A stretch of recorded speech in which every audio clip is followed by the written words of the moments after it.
So what I wanted to talk about was something that a lot of people don't know about. What was originally going to be the sequel to Star Wars?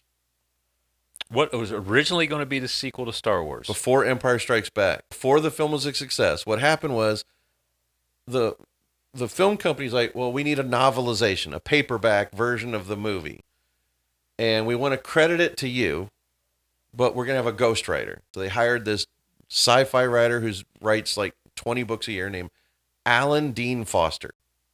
He writes novels, sci-fi novels all the time. And they go, you're going to ghostwrite it. We met with George several times, and he was writing it, but he knew he wasn't going to get his name on the book. So he met with George, saw rough cuts of the movie, rough cuts of effects before they were finished. You're talking about of the first film. The first Star Wars film. And so he's like, well, they want to publish this novel months before the movie comes out. And they did. It came out at Christmas of 76 before anybody had seen the movie. And he's talking with George, and George is like, he's working on the effects, and he's really burned out. He's like, well, this movie's going to bomb, and I'm going to make no money, but I still want to make a sequel. And he goes, so I have an outline of an idea. Do you want to write it? He's like, sure, I'd love to. He goes, well, so it'll work out great. It's got to be a low budget, like $800,000 budget. So we're going to have just a couple locations, mostly interiors, so I don't have to do those big special effects. We're only going to have Luke and Leia and the robots.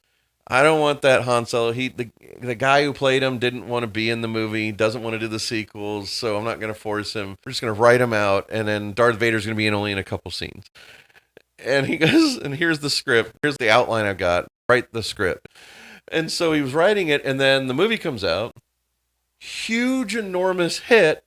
And suddenly he's like, well, I don't have to do an $800,000 budget movie. I'm going to rethink this whole thing. My imagination can go wild.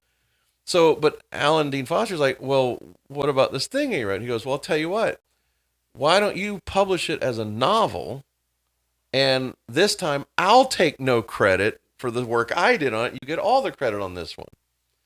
He goes, no problem. And so the only novel that had Luke and Leia and Darth Vader in it between 1977 and 1993 was this one.